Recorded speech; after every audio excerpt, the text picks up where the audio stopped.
Halo, selamat bergabung di Pegas Series YT. Kita akan bahas lagi Magic 5 episode hari ini.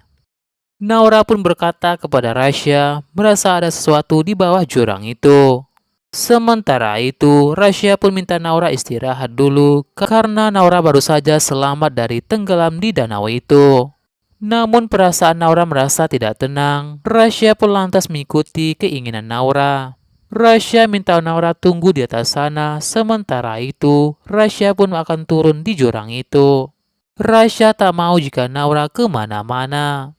Setelah berada di dasar jurang itu, Rasya pun tak temukan apa-apa di jurang itu. Rasya tak temukan bunga mawar sesuai petunjuk Naura.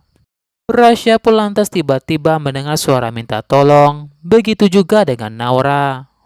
Rasya pun melihat Tante Mita di jurang itu. Rasya pun heran kenapa Tante Mita ada di sana.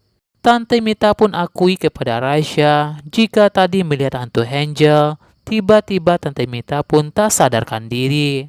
Namun untung saja tim SAR pun datang tepat waktu untuk membantu Tante Mita. Gibran pun tanyakan kepada Naura, apakah Naura baik-baik saja. Naura pun bertanya kepada Irsyad, kemanakah Adara dan Dika? Irsyad pun lantas beritahu Naura jika Adara dan Dika sedang menjaga Boy di rumah sakit karena Boy baru saja disengat oleh kalajengking setelah menyelamatkan Adara. Tiba-tiba Tante Mita pun menggigau jika dirinya tak bersalah. Rasya, Naura, Irsyad, Gibran, dan Aini pun mendengar itu. Mereka pun heran kenapa Tante Mita bicara seperti itu. Rasya pun beritahu mereka. Tante Mita cerita kepada Rasya jika Tante Mita melihat hantu Angel di jurang itu. Aini pun curiga jika Angel yang disebut Tante Mita adalah Angel yang dicari petunjuknya oleh Naura. Aini pun merasa jika Angel sudah meninggal. Irsyad pun merasa tempat ini digentayangi oleh hantunya Angel. Gibran pun merasa hilangnya Angel ada sangkut pautnya dengan Tante Mita. Naura pun sengaja minta tolong kepada Aini agar Aini buatkan teh untuk dirinya agar Naura bisa cerita kepada saudara-saudaranya itu.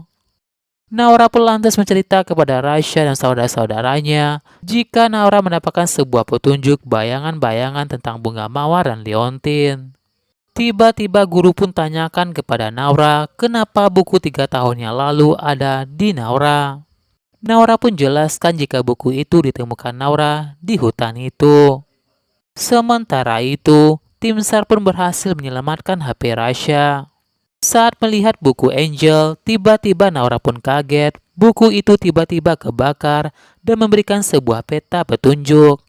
Rasya tidak melihat apa-apa di buku itu. Naura pun ceritakan soal petunjuk yang dilihatnya, tentang petunjuk di manakah Angel berada. Mereka pun memutuskan untuk mencari lokasi di mana petunjuk itu. Mereka berempat pun diam-diam mencari petunjuk itu. Naura pun bingung harus kemana mencari tempat petunjuk itu. Tiba-tiba Naura pun menemukan bunga mawar di hutan itu. Naura pun merasa jika itu petunjuknya. Irsyad pun merasa jika Angel sudah meninggal dan Angel berada di bawah bunga mawar itu. Gibran pun meminta mereka menggali tanah itu. Rasya pun katakan jika tak usah menggali tanah itu karena mereka tak membawa alat. Gibran pun punya ide untuk mereka jika mereka harus menggali tanah itu dengan menggunakan kayu. Tiba-tiba Naura pun menemukan sebuah liontin dari tanah itu. Naura pun jadi ingat jika liontin itu sesuai dengan petunjuk yang didapatkan oleh Naura. Sementara itu, ada sosok pria misterius yang tengah mengintai mereka. Sepertinya sosok misterius itu tidak suka jika mereka menggali tanah itu. Sepertinya sosok misterius itu ada hubungannya dengan Angel.